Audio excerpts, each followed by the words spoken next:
Hola, hija. ¿Qué tal el día? Pareces cansada. Mucho ajetreo últimamente. Estoy que no doy abasto. Te entiendo perfectamente.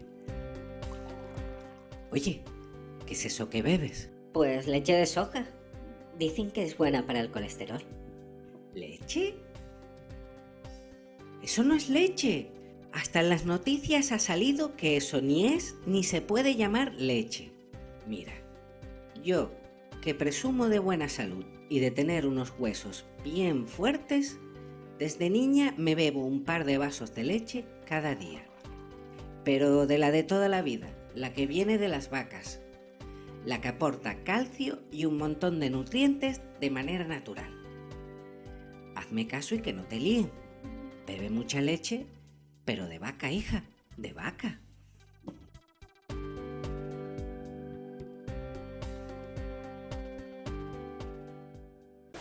Muy bien, pues muchísimas gracias. Vamos a comenzar la presentación. Me habían pedido que diese una charla sobre el futuro de la PAC. El futuro lo veremos al final, porque el futuro ahora mismo está todavía pendiente de tomar muchas decisiones por parte de la Comisión y por parte de los Estados miembros, pero bueno, yo creo que sí que podemos hablar de un futuro a medio plazo y de un futuro a corto plazo, y al final hablaremos un poquito del futuro a largo plazo, que es lo que creo que más interesa, ¿no? Pero bueno, yo creo que también es importante conocer las novedades que va a haber a corto y a medio plazo. ¿En qué situación estamos ahora mismo? Bueno, pues estamos, que eso es el primer mensaje que yo quiero lanzar a todos los que estáis en la PAC, a todos los ganaderos de leche, que entiendo que tendréis derechos de pago básico y que estaréis cobrando ahora mismo ayuda acoplada por vaca nodriza, estaréis cobrando por vacuno de leches, que estamos a mitad del periodo 2015-2020. Estamos en un momento de estabilidad. Este momento quedan 3, 4, porque normalmente en todos los periodos PAC pasa, que hay periodos de transición posterior entre que se pone en marcha la nueva PAC y se acaba la anterior. Entonces nos quedan 3, 4 años de estabilidad y de seguir cobrando las ayudas tal y como las tenemos ahora mismo establecidas. El pago básico, el greening, ayuda a jóvenes, el régimen de pequeños y los pagos acoplados. A nivel de la Unión Europea, ya se está hablando de toca, porque si se quiere poner en marcha una PAC en 2021 hay que empezar a hablar ya en 2018 de la nueva PAC, y ya se está hablando, como luego explicaré, de la nueva PAC. Y hay un reglamento que se llama Omnibus, que habréis oído hablar de él, que va a introducir pequeños cambios en la PAC actual. Luego los comentaremos también. A nivel del Ministerio, bueno, todos los años sacamos un Real Decreto, se modifican ligeramente las condiciones para las ayudas, también lo voy a comentar. Ese es el cambio a corto plazo. Pero, mensaje, estabilidad para los próximos años en la PAC. Vamos a recordar, porque para mí es importante centrar el tema antes de entrar en los cambios, cuáles son las claves de la PAC actual. La figura de agricultor activo, la definición de actividad agraria. Ese para nosotros es el mensaje fundamental. Sabemos que se critica, que la PAC no está bien orientada, no está orientada hacia los agricultores profesionales. Bueno, se ha hecho un gran esfuerzo por orientar la PAC en 2015 hacia el agricultor activo y fundamentalmente hacia quien hace actividad agraria. Entonces, se ha bajado en más de 150.000 personas los solicitantes y los beneficiarios de la PAC. Hombre, se ha conseguido, yo creo, realmente sí que centrar un poquito más la PAC en esa figura de agricultor activo. Seguimos teniendo ayuda desvinculada. Hasta hace 2 años teníamos el pago único, ahora lo que tenemos es el pago básico, que está asociado a un pago verde, que hay que cumplir unas condiciones. No voy a entrar en eso, que si no estaríamos la charla solo para explicarla, y estoy seguro que las conocen porque llevan 3 años ya teniendo que ejercerlas. Y si hay cualquier duda, pues en las preguntas lo hablamos. Hay una serie de ayudas acopladas que suponen un porcentaje bajo del presupuesto, un 12%, pero que son importantes para los sectores, como el caso del vacuno de leche, El vacuno de leche tiene una importante ayuda acoplada que se negoció en su momento con la Unión Europea y a nivel nacional en conferencia sectorial, y se acordó esa ayuda para el sector de vacuno de leche, y esa ayuda pues se va a mantener hasta el año 2020 como poco. Y también ayuda al vacuno, a la vaca nodriza, al cebo, a cultivos proteicos, digo, ayudas que pueden ser interesantes aquí. Y luego hay un régimen de pequeños agricultores. En Galicia son unos 7.000 de los 30.000 solicitantes de PAC ahora mismo en Galicia, que bueno, pues es más simplificado, no tienen ayudas acopladas, son los productores que cobran menos de 1.250 euros. Aquí tienen, y voy a pasar, porque si no le dedicaría mucho tiempo, pero sí que quería que tuviesen esta diapositiva, como la presentación se la dejo, pues que la puedan ver. El haber hecho la figura del agricultor activo, el estar mirando más realmente las declaraciones fiscales de los agricultores para ver que están produciendo, que realmente hay producción detrás de esa declaración de la PAC, nos da más legitimidad y nos va a permitir tener una PAC de futuro. Esa es la clave. Bueno, el régimen de pago básico, que es el régimen fundamental, el que se lleva la mayor parte del dinero, está hecho en base a una regionalización. Ahora mismo se cobra diferente en unas regiones de España que en otras. Tampoco voy a entrar en gran detalle, pero sí que quería recordarlo, porque eso en el futuro ya veremos si se mantiene esa regionalización o no. Se hizo con los importes de 2014, se metieron los importes de 2014 en los derechos de pago básico en 2015 en 50 regiones diferentes. 50 regiones que hay una serie de regiones de tierras de cultivo, otras regiones de pastos y otras regiones de cultivos permanentes. Y se limitó el número de derechos a la superficie que se había declarado en 2013. ¿Por qué? Para evitar especulación. Para evitar especulación, no tanto en Galicia, que no hay tanta superficie sin ningún tipo de uso, pero en otras comunidades autónomas hay mucha superficie que no se está realmente utilizando para la actividad agraria, pero que se podía meter en el sistema y lograr conseguir más fondos sin un uso real de esa superficie. Y para mí es importante remarcarlo porque además es por donde va a ir todas las novedades a corto, a medio y a largo plazo. Se quiere fomentar la incorporación de jóvenes.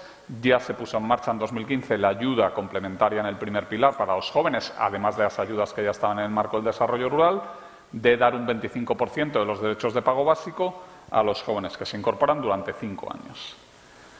Empezamos con las medidas a corto plazo de futuro de la PAC. Hoy el Consejo de Ministros, espero que ya, habrá aprobado el nuevo Real Decreto para las ayudas de la PAC. Insisto, los Reales Decretos de las ayudas de la PAC son 4, uno que regula lo que es el pago básico, otro que regula lo que son las ayudas acopladas y el greening fundamentalmente, otro que regula el SICPAC y otro que regula la condicionalidad. Los 4 reales decretos se modifican todos los años en pequeños cambios y la modificación para el año 2018 se ha aprobado hoy y se publicará mañana o el lunes en el BOE.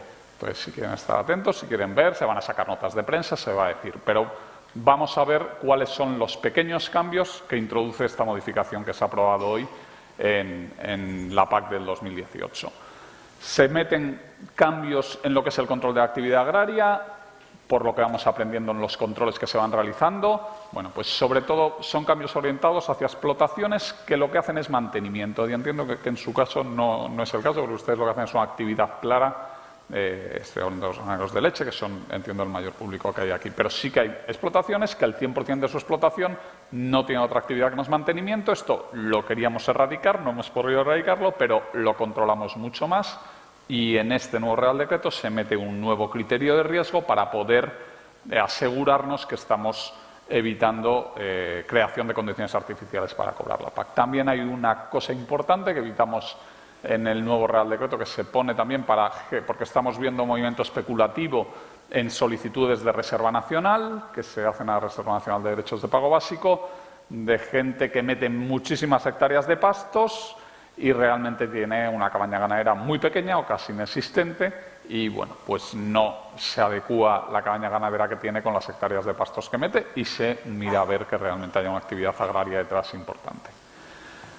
Luego hay novedades importantes derivadas del reglamento de la Unión Europea que se aprobó, un reglamento que se aprobó a mitad de este año. La cuestión fundamental es la prohibición del uso de fitosanitarios en superficies de interés ecológico, en lo que es una de las medidas del greening. Esto fundamentalmente afecta a los cultivos fijadores de nitrógeno, a las leguminosas, que es lo que se utiliza de manera mayoritaria para el cumplimiento de estas superficies de interés ecológico, que tienen que ser el 5% en las explotaciones de más de 15 hectáreas. Entonces, bueno, esto sabemos que es un problema, ha habido muchas quejas, pero esta ha sido, bueno, pues una obligación hecha por la Unión Europea para avanzar. Luego volveremos a hablar varias veces en la aportación que tiene que hacer la PAC a las medidas del cambio climático y a la mejora del medio ambiente. Entonces, esto sí que supone un cambio importante. Aquellos que estén cumpliendo las explotaciones, que tampoco en Galicia hay muchas, pero las explotaciones que tienen más de 15 hectáreas de superficie de tierra de cultivo y que estuviesen utilizando cultivos fijadores de nitrógeno para cumplir el requisito de la superficie de interés ecológico, no pueden usar en el 5% que supone el 5% de su explotación que tienen que tener como superficie de interés ecológico, no pueden utilizar fitosanitarios. En cambio, se flexibilizan determinadas medidas en el mismo cumplimiento de estas superficies de interés ecológico. Se permite que esos cultivos fijadores de nitrógeno sean mezclas, como la bezavena o la zulla, y cuentan como superficie de interés ecológico, que hasta ahora no era así. Y también el barbecho, que es la otra superficie que puede considerarse superficie de interés ecológico, hasta ahora tenía que asegurarse durante 9 meses que esa superficie estuviese en barbecho sin ningún tipo de producción y sin permitirse tampoco el pastoreo, y ahora pasa a ser de 6 meses ese periodo, ¿vale? Lo que hablaba al principio, se potencia el apoyo a los jóvenes agricultores.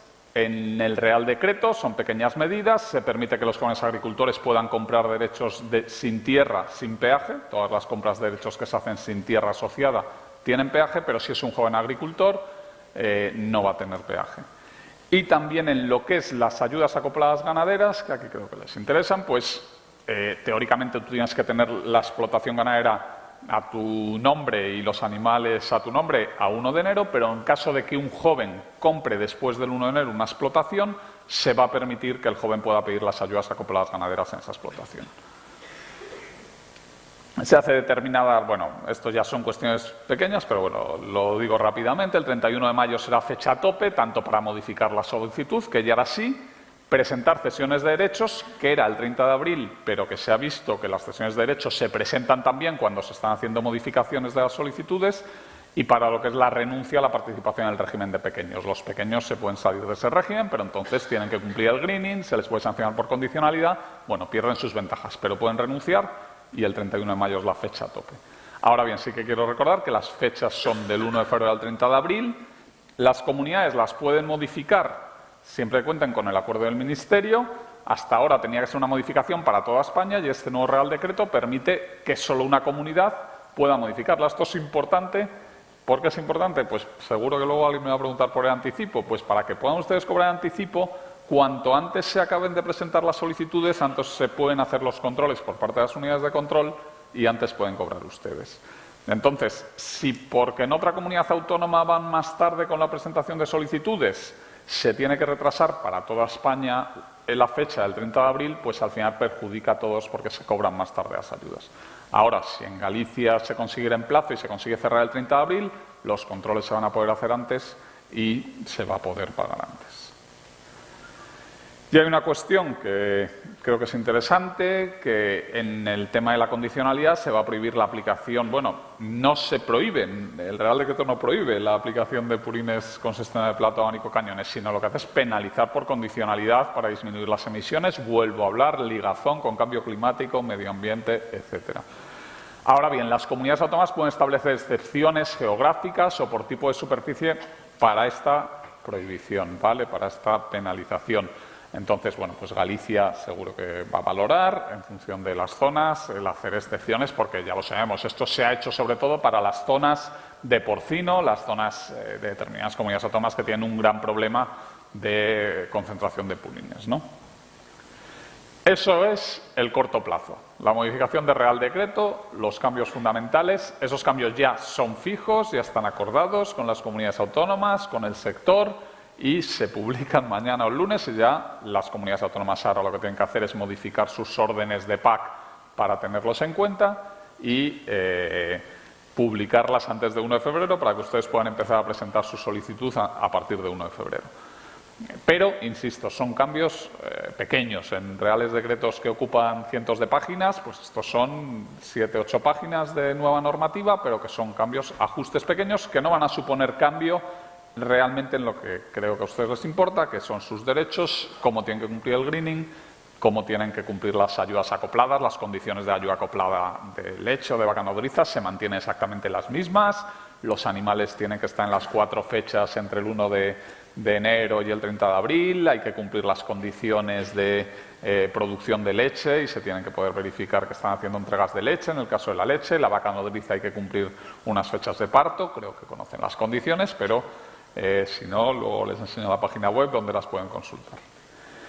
¿Cuáles serían los cambios a medio plazo? Medio que puede ser corto también, pero estamos en ello. El reglamento Omnibus es un reglamento que se empezó a trabajar a principios de este año, que en todas las políticas de la Unión Europea fijaba una serie de modificaciones para poner en marcha el 1 de enero de 2018. Ahora, es un reglamento que lo llaman un poco reforma intermedia, realmente no tiene tanto calado como para ser una reforma intermedia, no modifica las características de la PAC actual como para denominarse así, ¿no? Pero sí que supone algunos cambios. A nivel del capítulo agrícola, el 12 de octubre se llegó ya a un acuerdo entre el Parlamento, el Consejo y la Comisión, que son los que tienen que aprobar los reglamentos ahora mismo, para modificar los reglamentos de base de la PAC en este marco del reglamento Omnibus. Ahora, no se ha llegado a un acuerdo todavía a nivel general, a nivel de otros marcos financieros, a nivel de otras políticas sectoriales. Entonces, se está intentando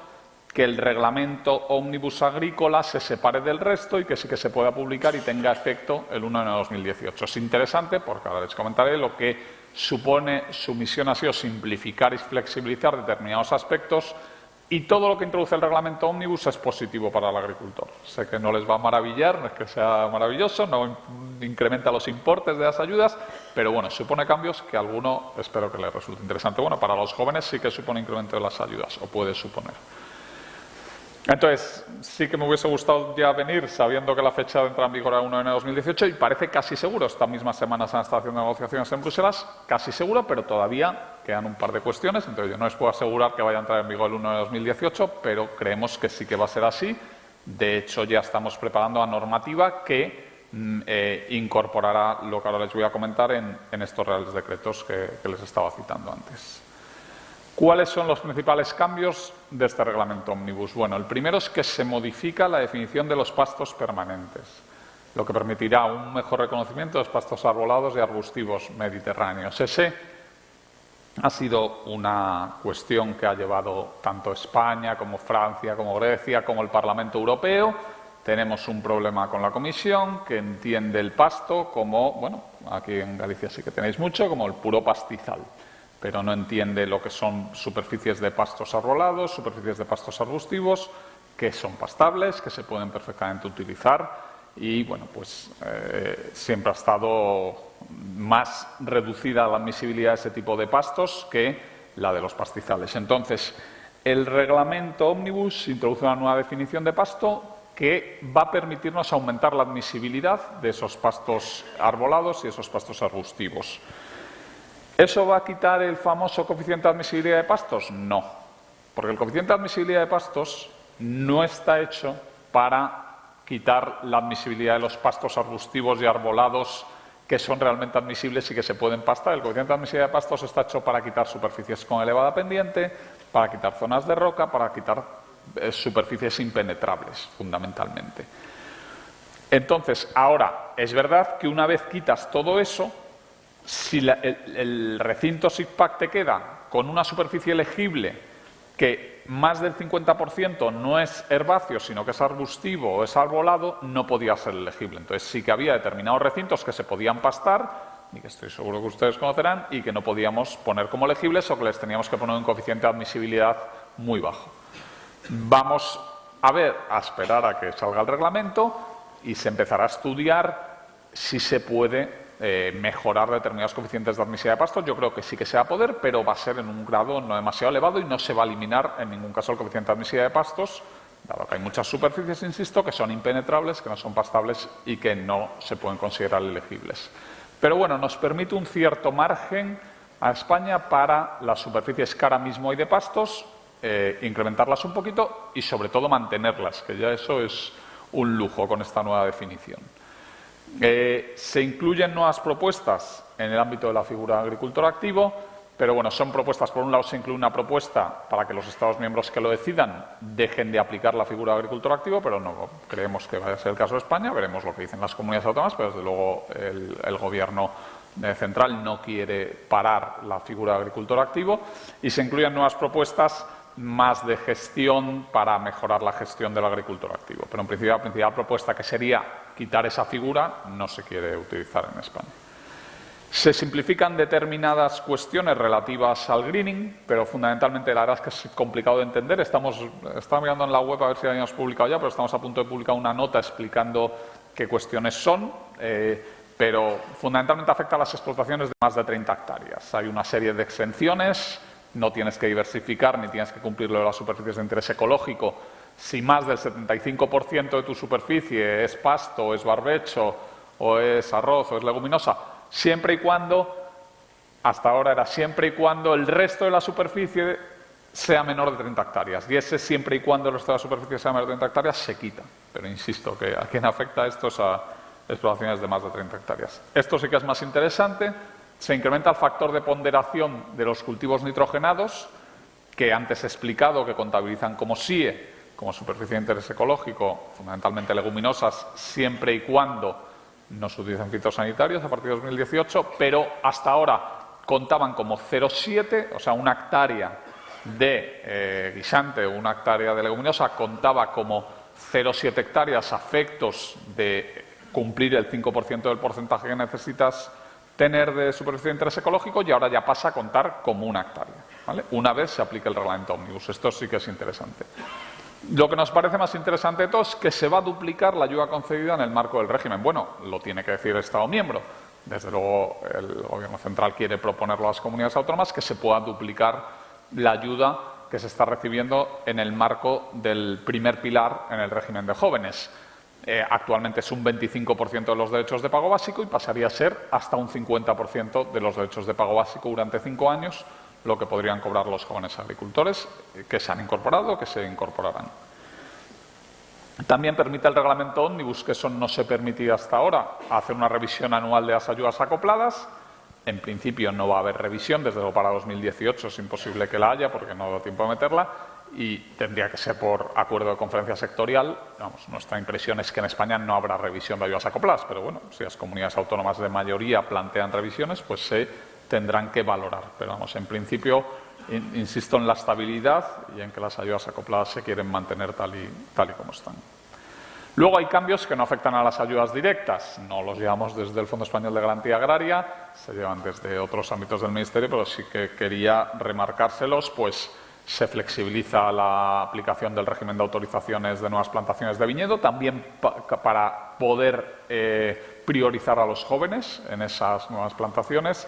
Se refuerza la posición de los agricultores en la cadena de valor, potenciando las organizaciones de productores.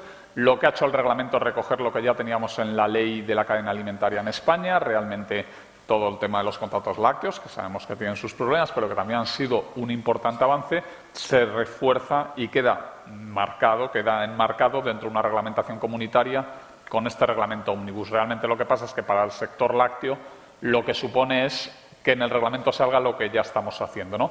Y luego que le quita la fecha de caducidad, porque lo que venía en el reglamento hasta ahora de la OCM única, de la Organización Común de Mercado, que permitía los contratos que se están haciendo en el sector lácteo, tenía una fecha de caducidad del 2020, creo, y esa fecha se elimina. Porque lo que se quiere es ir hacia ese tipo de figuras, potenciando las organizaciones de productores y los contratos.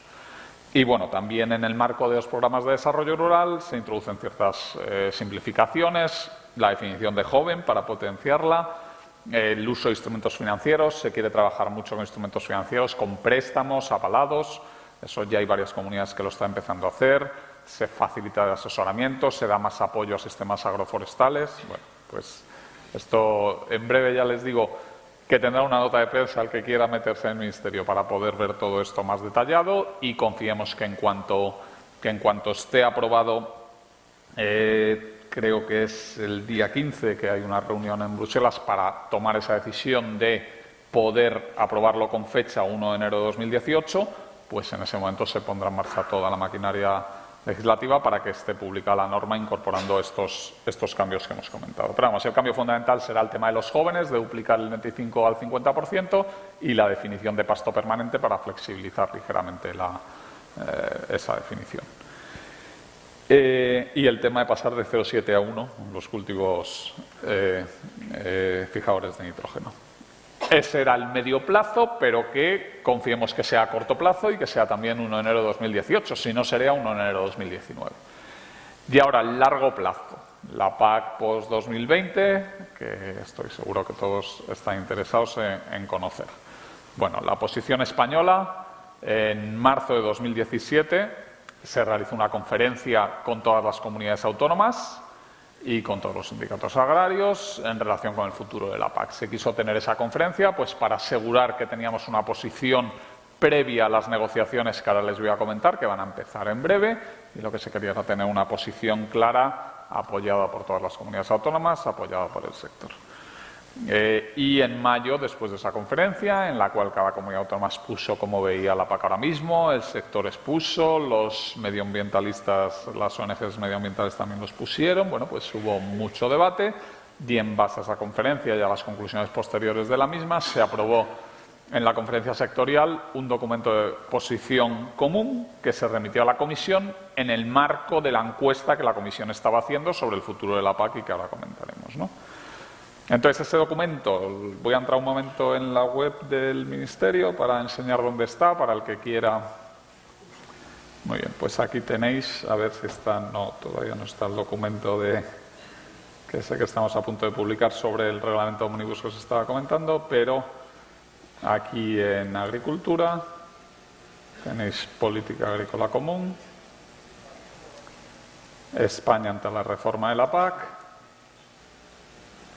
Y bueno, pues el que quiera más información, aquí tiene la posición común, porque este es el proceso, eso que pone PAC Horizonte 2020 fue el anterior proceso de reforma de la PAC, el que estamos ahora viviendo hoy, cobrando y pagando.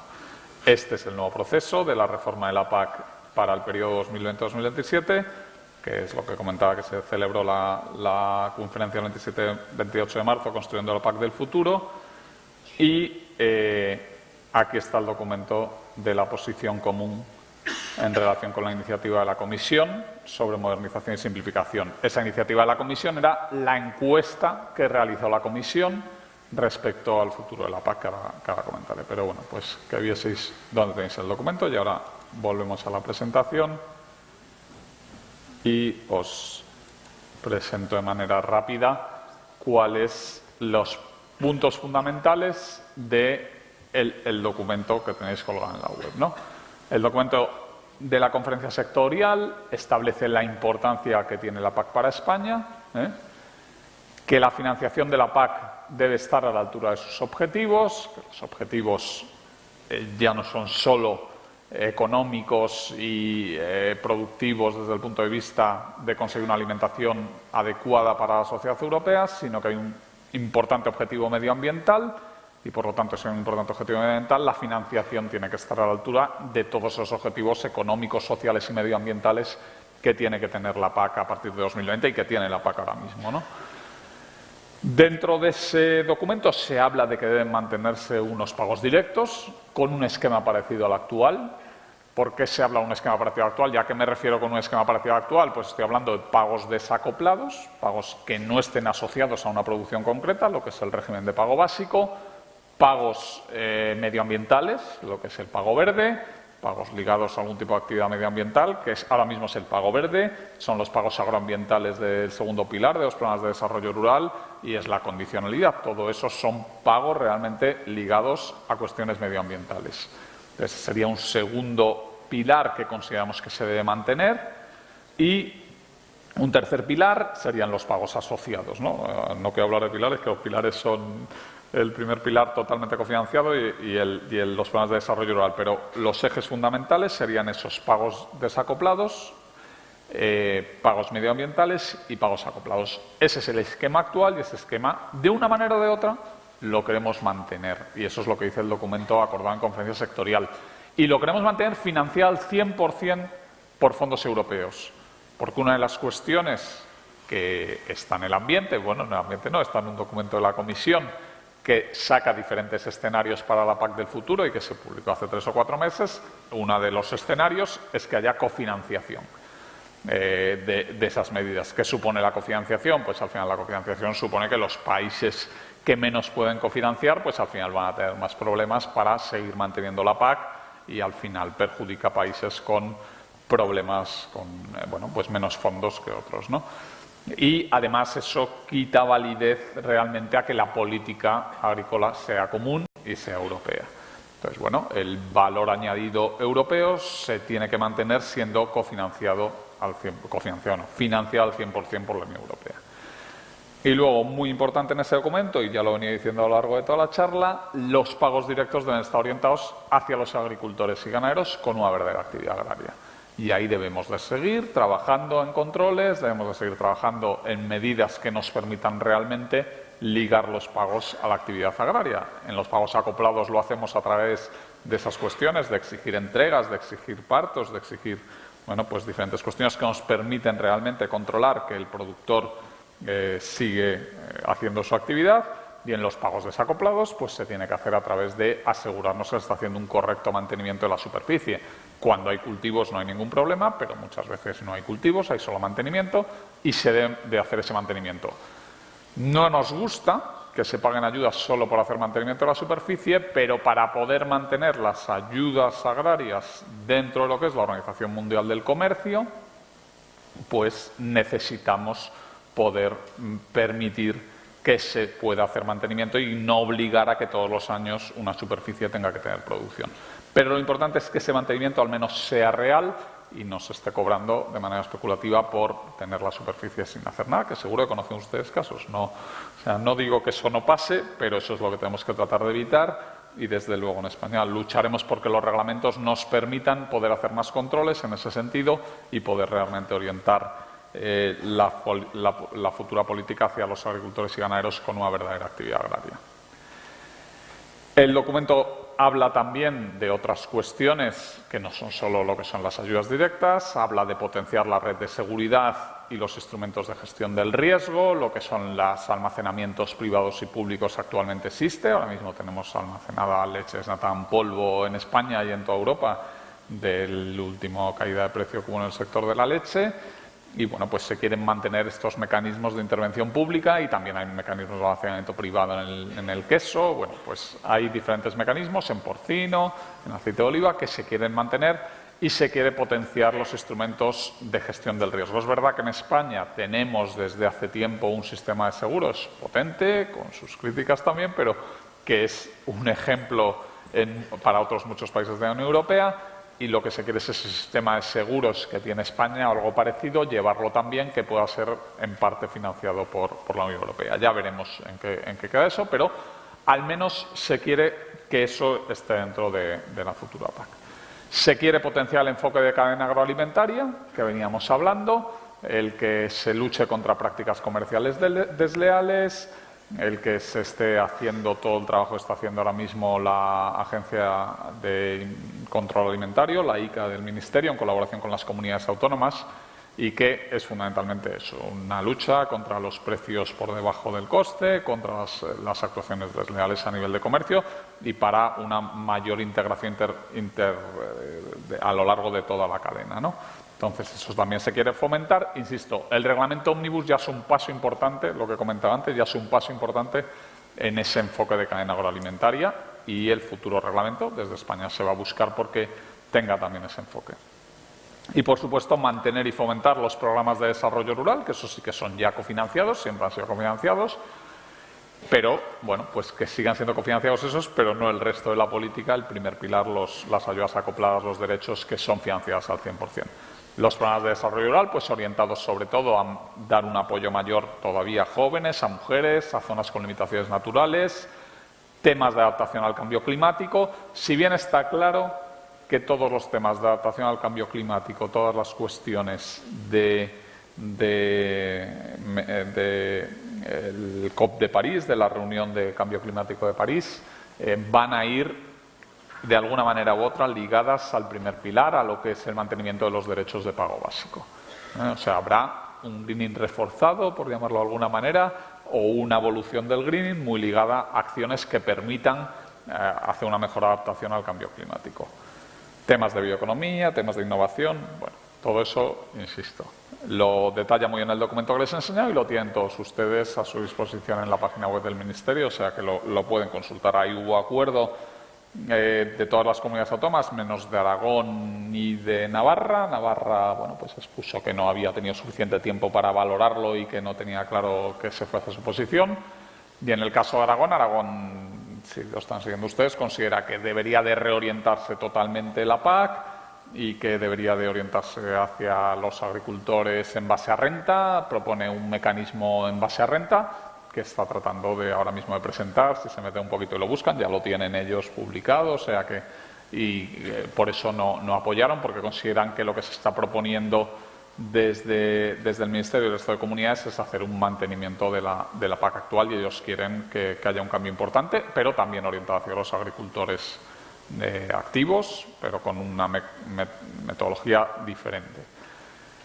Ya veremos, es una posición que pueden defender, pero vamos a ver qué es lo que pasa en los próximos años. ¿Cuál es la posición de la Comisión respecto a la PAC post-2020? Bueno, en el primer semestre de este año de 2017 la Comisión realizó una consulta pública. Todos los agricultores, todos los ganaderos podían presentar la respuesta a la consulta. La intención de la Comisión era conocer cuál era la impresión de la sociedad sobre la PAC actual y cómo tenía que ser el futuro de la PAC. Y ya presentaron los resultados de esa consulta y, lógicamente, pues en general los agricultores lo que están diciendo es que la PAC se debe mantener, que tiene que haber una PAC fuerte, y la sociedad que ha respondido fundamentalmente han sido sociedad más sensibilizada, podemos decir, por temas medioambientales, y lo que dicen es que tiene que haber una PAC fuerte, pero que tiene que tener una gran orientación hacia temas medioambientales. Entonces, bueno, pues de momento han hecho la consulta y esos han sido los resultados a nivel general. Ahora, a finales de noviembre, debe presentarse un primer papel sobre el futuro de la PAC después de 2020. Ese papel nos han confirmado desde la Comisión que lo van a presentar, si no es final de noviembre, será a lo largo del mes de diciembre, pero no va a ir con retraso. Ahora, ese papel, que es lo que voy a acabar por comentar y que ya a largo plazo, pues todavía no va a poder fijar una posición. ¿Por qué? Porque lo importante es qué dinero va a tener la PAC a partir de 2020. Y qué dinero va a tener la PAC a partir de 2020 no lo determinan la Dirección General de Agricultura de la Comisión y los ministros de Agricultura, lo determinan los presidentes de gobierno de los Estados miembros y lo que se llama el marco financiero plurianual 2021-2027, que se va a empezar a discutir a mediados del año que viene. Entonces, hasta que no salga el marco financiero plurianual, no tendremos textos de los reglamentos ni sabremos realmente hacia dónde puede ir la PAC. Ahora, les decía, hace 3 o 4 meses la Comisión publicó un primer documento, igual que el que va a publicar ahora sobre agricultura, publicó un documento de hacia dónde puede ir el marco financiero, pero la verdad es que era difícil de pronosticar a partir de ese documento hacia dónde va el marco financiero, porque era un documento que lo que hacía era exhibir diferentes escenarios y había de todo. Había escenarios donde se decía de hacer un mayor apoyo a la agricultura y reforzar su posicionamiento respecto a otras políticas. Había otros escenarios que decían de cofinanciar la agricultura para tener más dinero para otras políticas, fundamentalmente migración, terrorismo, lucha contra el terrorismo, etcétera. Y había otro escenario que era más un status quo. Entonces, entre esos escenarios no tomaban decisión. Lo que decían es que están esos escenarios ahí y que habrá que ir valorando. Y seguramente ese va a ser el gran debate que empezará a mediados del año que viene, hacia qué escenarios se va en ese sentido, aunque la Comisión hará una primera propuesta. Y no sabemos esa primera propuesta por dónde irá ahora mismo.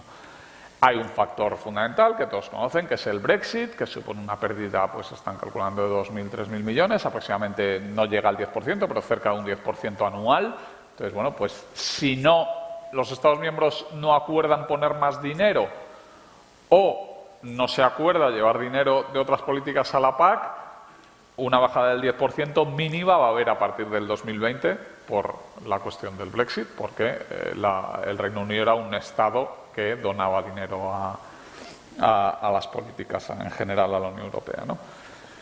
Entonces, ahora bien, en esta incertidumbre en la que todavía nos movemos con el marco financiero, el documento que va a publicar la Comisión sí que va a ser un documento de apoyo a la agricultura, de apoyo a la PAC, ¿eh?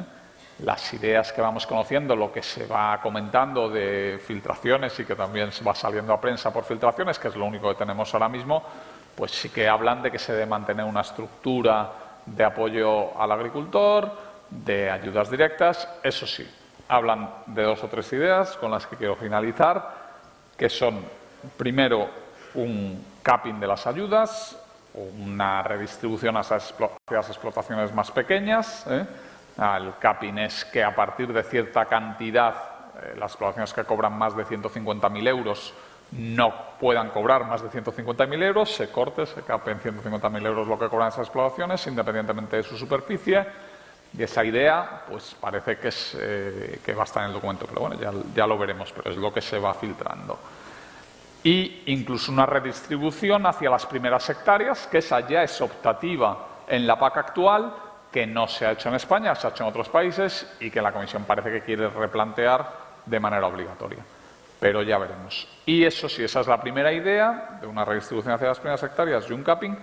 Y hay otra idea clara, que es casi la más importante, que es la importancia de las ayudas ambientales, del paquete que podemos llamar de fomento del medio ambiente, relación de la agricultura con el medio ambiente y con el cambio climático. ¿Cómo se va a articular eso en el futuro? En este periodo se ha articulado lo que decía antes, el greening, las medidas agroambientales de desarrollo rural y la condicionalidad.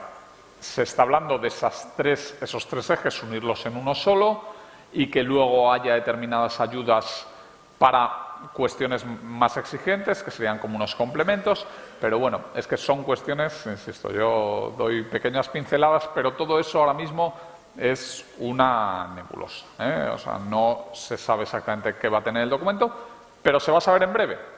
Si quieren ustedes estar informados, esperen que en 3, 4 o 5 semanas saldrán seguidas las noticias en Agrodigital, en los portales web dedicados a estas cuestiones agrícolas. Enseguida se hablará del documento de la Comisión. Ahora, ese documento no prejuzga nada, porque mientras no haya marco financiero y sepamos cuánto dinero tenemos, no se podrán publicar los textos. Ese documento va a ser una orientación general. Pero bueno, sí que va a ser importante ver que sigue defendiendo la PAC, que sigue habiendo un apoyo por parte de la Comisión importante a la PAC, lo cual hará que sea más fácil después la negociación.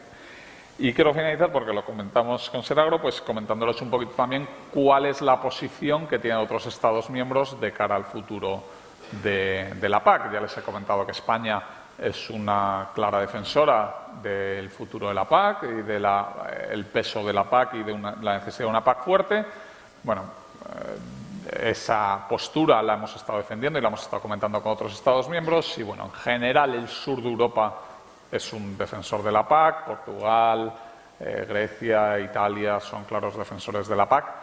Francia tradicionalmente también lo ha sido y así nos lo ha hecho saber desde el Ministerio de Agricultura, pero Francia es un donante neto de la Unión Europea y a veces pues le cuesta también el seguir defendiendo la PAC, porque claro, defender la PAC supone mantener unos presupuestos elevados de la Unión Europea y que sigan siendo donantes. Pero bueno, Francia creemos que al final seguirán su posición, confiemos que sigan su posición y así es lo que nos ha manifestado, pero todavía no está cerrada la posición de Francia.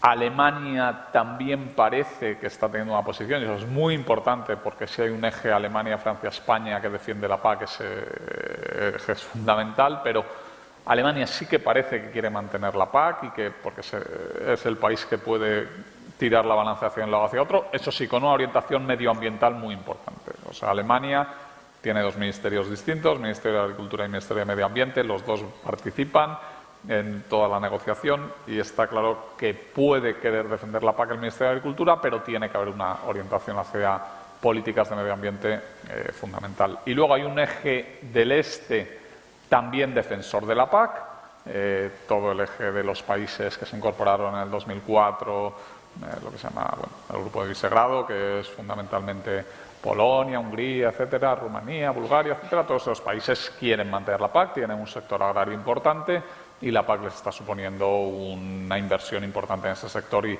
por supuesto, la quieren mantener. Luego hay países que no. En la conferencia de marzo, estuvo presente Holanda. Quisimos traer a un país que siempre ha sido más crítico con la PAC y claramente pues ya expuso que su posición no iba a ser de apoyo, iba a ser de mantenimiento de determinadas políticas, pero más políticas orientadas hacia el mercado, hacia cuestiones de seguros de riesgos, pero no hacia el mantenimiento de unas ayudas de primer pilar, unas ayudas de pago básico, ayudas acopladas. Contra las ayudas acopladas siempre hay varios países, a Alemania no le gustan las ayudas acopladas. Bueno, ¿ese grupo Holanda es numeroso? Pues insisto, sí que hay más países, Dinamarca, Suecia, que siempre suelen expresar esas posiciones, pero lo importante es dónde se sitúa Alemania. Y también dependerá mucho de cuál sea el papel de la Comisión. Si el papel de la Comisión es muy medioambientalista, pues posiblemente Alemania se pueda situar más en una posición de defensa de esa PAC más orientada hacia el medio ambiente. Insisto, yo sé que esto les interesa, pero es un poquito hablar, no tanto de ciencia ficción, pero hablar de un futuro que todavía hay que ir concretando. Entonces yo querría acabar diciéndoles que lo que sí que sabemos es que tenemos una PAC ahora mismo que está totalmente arreglada, que se va a mantener durante 3-4 años, porque hasta que se lleguen a todos estos acuerdos que yo les comento, el Parlamento cambia a mitad de 2019, eso supone retrasos después en la implementación de las políticas. Al final dudamos mucho que se pueda llegar en 2021 a poner en marcha, y quien habla de 2024, bueno, pues entre 2021 y 2024 se hallará un término medio y al final pues empezarán esta PAC nueva que tenemos ahora. Teóricamente debería haber sido desde 2013, al final fue 2015, pues eso, alrededor de 2021, 2022. Entonces ahora tenemos 3, 4, incluso 5 años que podrían ser de estabilidad de la PAC. Pues hay que seguir cumpliendo las normas para poder seguir cobrando esas ayudas que ustedes se merecen por cumplir esas normas y por mantener un campo activo y un campo vivo. Pues muchas gracias y estoy a su disposición para las preguntas.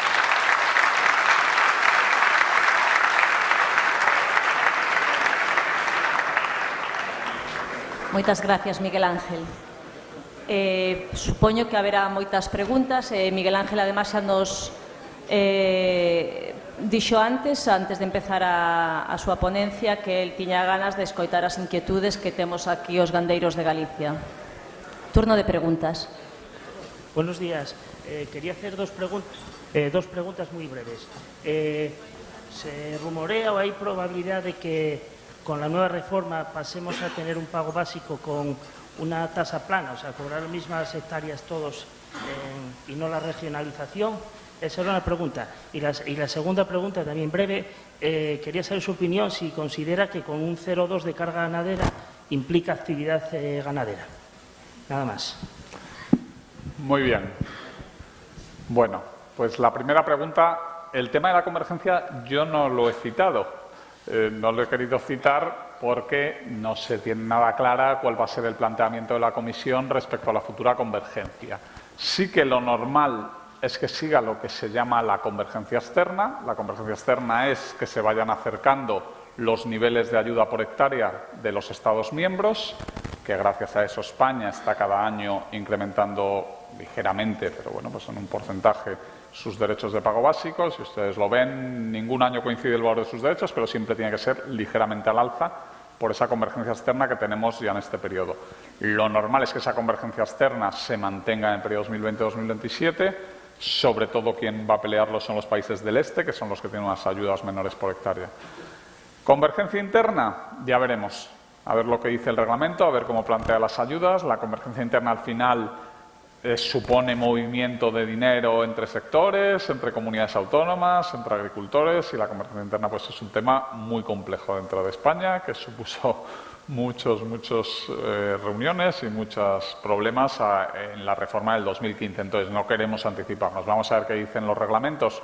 Pero la tasa plana, si ustedes se miran el reglamento actual, el 1307, que establece la PAC actual, hay un considerando que dice que la misión es tener una tasa plana, el objetivo de la Comisión es tener una tasa plana en el año 2027.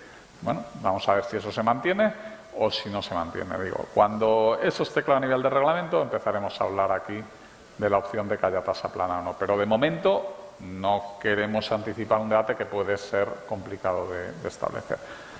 Y si se van a mantener las regiones o no se van a mantener las regiones, lo mismo, dependerá de eso. Por lo tanto, yo creo que habrá convergencia entre Estados miembros y que la convergencia interna dependerá de si realmente la Comisión insiste en esa tasa plana o permite diferenciar en función de la productividad, como hemos hecho en España, regiones.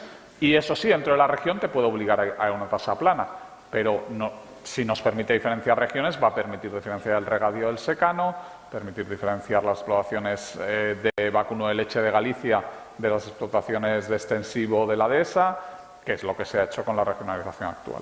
Entonces, no le respondo porque todavía no tenemos respuesta. El tema de las 0,2 UGM, vamos a ver, antes no teníamos nada. Entonces, bueno, pues hubo comunidades que querían más de 0,2 UGM y otras comunidades que querían 0,2 UGM. Hay comunidades autónomas que tienen una extensificación importante y que consideraban que las 0,2 UGM era suficiente. Yo no voy a entrar en decir si me parece o no me parece, porque no es mi papel. Lo que a mí me parece es que el Fondo Español de Garantía Agraria y los organismos de control de las comunidades autónomas, en este caso el FOGA, que está representado, que está por aquí, lo que tenemos es que controlar, una vez se ha acordado 0,2 UGM, lo que tenemos es que asegurarnos que todo el mundo cumple las 0,2 UGM. Ahí tenemos un problema, es que, bueno, pues lo que les comentaba antes, la política tiene que ser coherente con la Organización Mundial del Comercio y, según la Organización Mundial del Comercio, no podemos exigir UGMs para controlar los pastos. Entonces, realmente, es que en realidad no es ni 0,2 UGM. Las 0,2 UGM las utilizamos como un objetivo mínimo, pero el que no lo cumple le tenemos que dar la oportunidad de que nos demuestre que está haciendo algo de actividad en esos pastos. No nos gusta eso. No nos gusta. A nosotros nos parece que la actividad que se tiene que hacer en los pastos es pastar, y que la actividad ganadera tiene que ser el pastoreo en los pastos que se declaran en la PAC. Pero nos obliga la legislación comunitaria a permitir el mantenimiento. Ahora, por eso les digo, en los reales decretos, en el momento en que se llevan 3 años declarando superficies de pasto donde no se está declarando a la vez esa explotación, no tiene carga ganadera suficiente, pues lo que se hace son inspecciones para tratar de ver si eso está realmente correctamente mantenido o si se está haciendo algún tipo de labor real de actividad agraria. Le aseguro que hemos sacado mucha superficie y hemos sacado muchos productores con esos controles. Entiendo que para los que hacen actividad, que están pastando y que tienen más de 0,2 UGM siempre les parece poco, pero le aseguro que nosotros tenemos claro que tenemos que evitar la especulación. Ahora, no podemos a un señor que está haciendo un correcto mantenimiento, que esté desbrozando, que esté manteniendo sus pastos, aunque no tenga 0,2 UGM, no podemos excluirle. Y bueno, pues en el futuro ya veremos esos 0,2 UGM. Como ya intentamos en el pasado meterlo en la legislación comunitaria, una mayor carga, si nos dejan meter una mayor carga en el futuro cuando salgan los nuevos reglamentos, pues igual podemos incrementarlo. Ahora mismo tenemos 0,2 UGM hasta el 2020. Preguntaban por allí, decían, iba por lo mismo, que la gente que está cobrando sin hacer ningún tipo de actividad. Desde luego, el que está cobrando sin hacer ningún tipo de actividad, lo que tenemos es que ir a por él. Y eso es lo que tenemos puesto en nuestras circulares del FEGA, lo que intenta el FOGA y lo que intentamos todos. Ya les digo, hemos sacado 150.000 productores que estaban cobrando ayudas PAC en el año 2013. Desde el año 2013, cuando el reglamento nos permitió empezar a hacer cuestiones relacionadas con el agricultor activo y con la actividad agraria, pues empezamos a hacer publicidad de que íbamos a mirar las declaraciones de la renta, de que íbamos a ser mucho más estrictos con la actividad agraria, y mucha gente lo que hizo fue automáticamente ceder la explotación o ceder las hectáreas que no estaba utilizando pero donde estaba cobrando ayudas y salirse del sistema.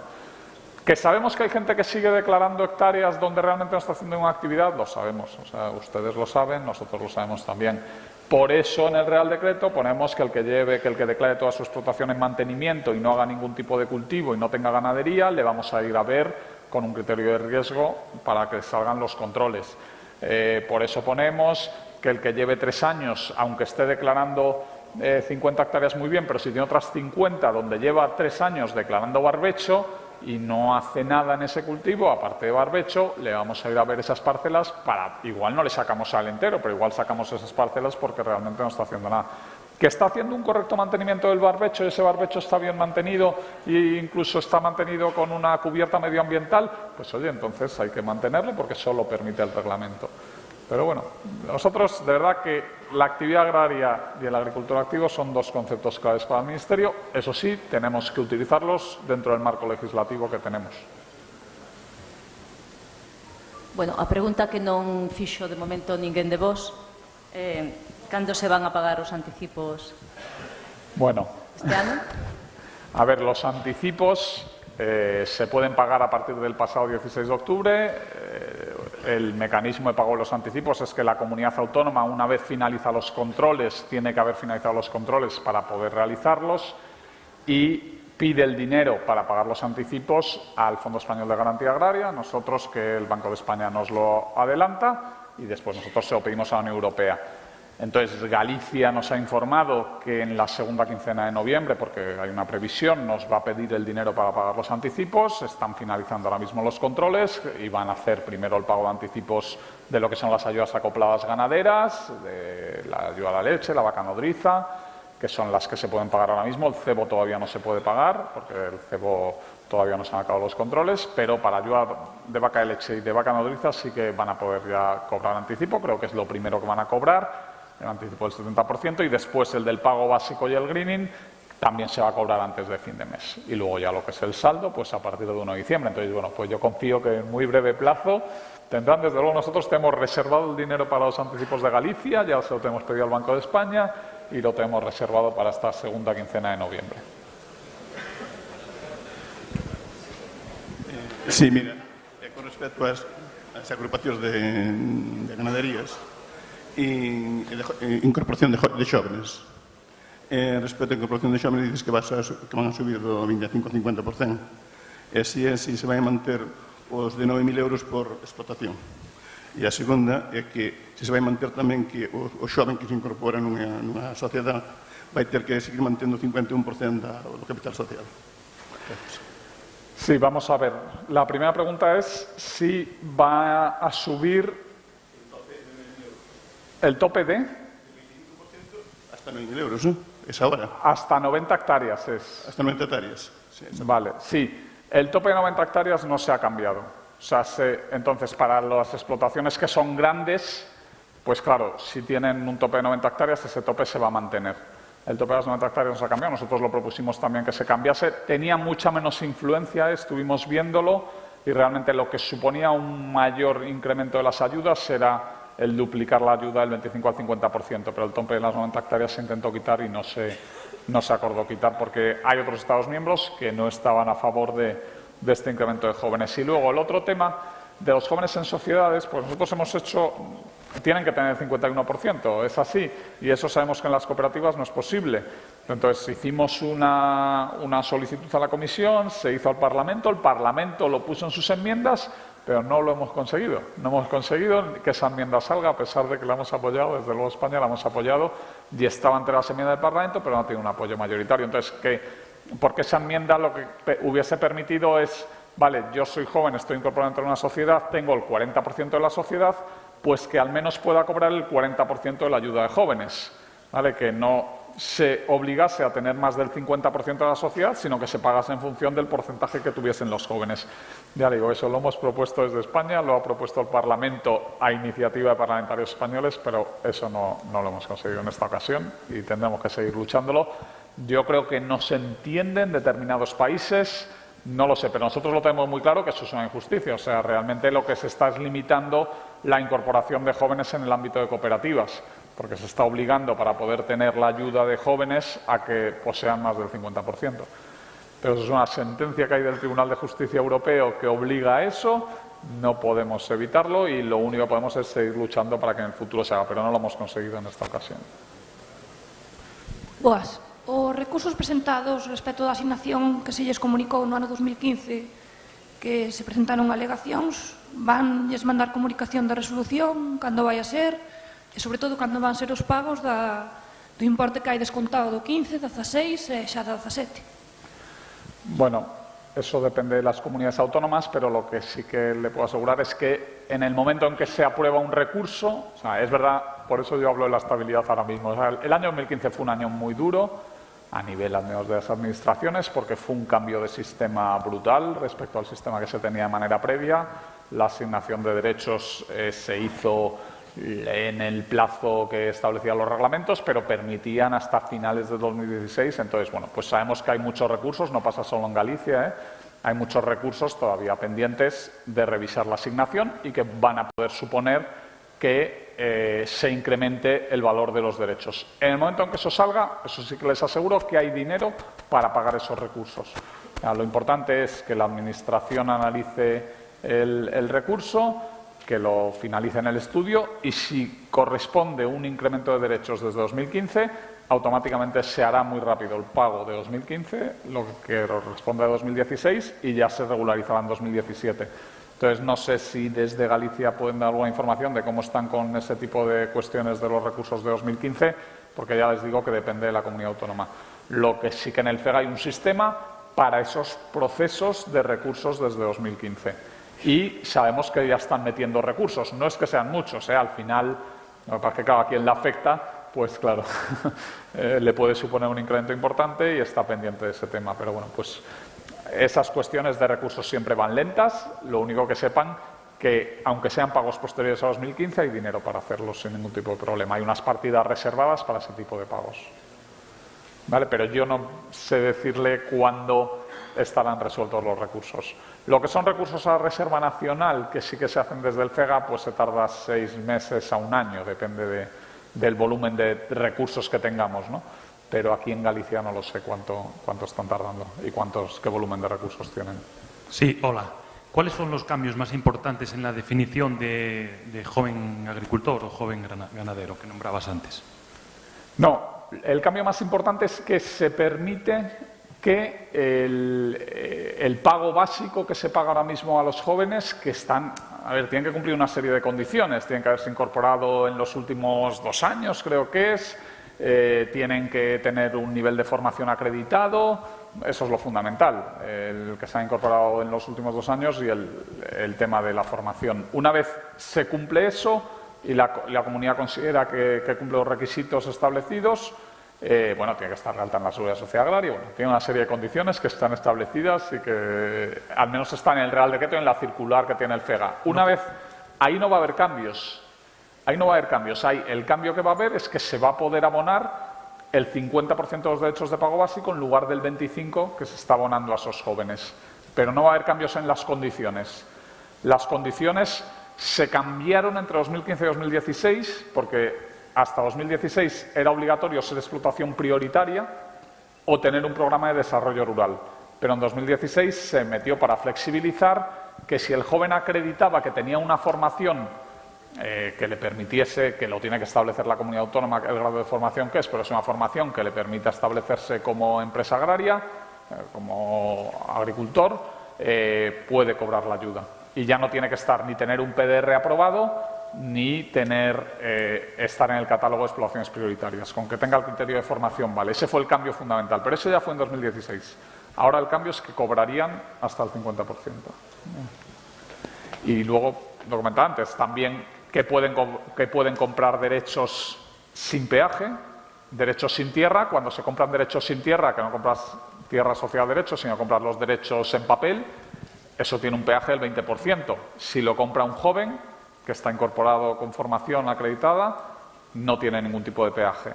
Puede comprar una explotación ganadera y cobrar la ayuda acoplada, lo que he comentado. O sea, son todo, no cambia las condiciones para ser considerado joven con derecho a ayudas, que son la de la formación, sino que mejora las características que ese joven va a poder recibir. Hola, buenos días. Usted comentaba antes que o tema do berbecho que baixaba de 9 a 6 meses. Que período se vai contabilizar neses 6 meses?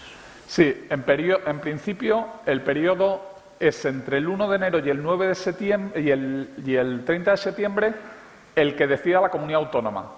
Es la comunidad autónoma la que, en función de sus posibilidades y de sus características del barbecho, dentro de ese periodo de 9 meses, va a decir en qué 6 meses tiene que hacer ustedes el barbecho. Entonces, ahora por eso era muy importante que publicásemos el Real Decreto a la mayor brevedad. Ahora las comunidades tienen que modificar sus órdenes y establecer qué periodo sería. Lo normal es que sea del 1 de enero al 30 de junio, pero podrían establecer periodos diferentes, siempre que sea en ese periodo, entre el 1 de enero y el 30 de septiembre, los 6 meses los decidirá la comunidad autónoma. Una pregunta que te quería hacer yo, Miguel Ángel, que ya lo hemos hablado tú y yo, pero para aclararlo aquí. Pasó un poco de refilón porque tenías más temas PAC para tratar. El tema del esparcido de purines, de las penalizaciones en los controles sobre la penalización sobre este tema. Bueno, en Galicia todo el purín se esparce. Somos ganaderos, tenemos purines de vaca en nuestras explotaciones y se esparcen las fincas para usarlo como abono. Comentaste algo así también muy de pasada sobre que las propias comunidades autónomas puedan introducir salvedades. hay límites a esas salvedades, porque aquí en Galicia la posición para los ganaderos de leche más favorecedora es que se elimine esa condición por completo, o Galicia va a poder reclamar una solución de ese estilo tan extrema o va a tener que aplicar algún tipo de restricción al esparcido. A ver, Galicia, mientras justifique el por qué hace la excepción, va a poder hacer una excepción todo lo general que considere. Lo que tienes que justificarlo, justificar que no son zonas de concentración de contaminación por purines, que no hay problema con la lixiviación, que no hay problema de nitratos. Entonces, mientras justifique, pero vamos, la responsabilidad va a ser de la comunidad autónoma, ¿eh? Eso sí que queda claro en el Real Decreto y no hay límites por parte del Gobierno. Ahora, ¿qué pasa? Que si se establecen excepciones generales en todas las comunidades autónomas, pues me imagino que el año que viene el Estado tendrá que decir, pues ya no hay esas excepciones o tendrá que limitar de alguna manera las excepciones. Lo que se considera es que va a haber un tratamiento coherente por parte de las comunidades autónomas y en las zonas donde hay realmente contaminación por nitratos y donde hay problemas de nitrógeno, pues se va a aplicar la medida, y las zonas donde no existe ese problema o las superficies, porque se habla de que en los pastos se puede exceptuar sin ningún tipo de problema. El problema fundamental es en tierras de cultivo. Pues en las superficies en las que si se hace una excepción general, pues ya digo, igual el Gobierno tiene que actuar, pero entraría el año que viene. Ya para este año ya la normativa está ya hecha.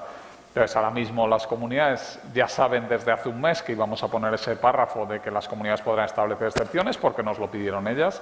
No había excepciones en la primera propuesta de Real Decreto. Las comunidades en el proceso que hay de negociación del Real Decreto nos pidieron establecer esa excepción. Se ha hecho así, pero ahora tienen ellas que utilizarla de manera coherente y justificada. Y bueno, ya veremos lo que pasa, pero yo creo que ahora también es el momento de que los sindicatos agrarios gallegos, en ese sentido, tiene el Real Decreto publicado el sábado o el lunes, pues que vayan a la comunidad autónoma y le digan cómo vas a aplicar las cuestiones que son la comunidad autónoma que las tiene que aplicar, el tema del barbecho, cuáles van a ser los periodos de 6 meses, el tema, pero vamos, la comunidad autónoma seguro que va a plantearlo, porque tiene que modificar su orden, tiene que adaptar su orden al Real Decreto actual y ese proceso lo va a abrir y en ese proceso debatirá con los sindicatos. Muchas gracias.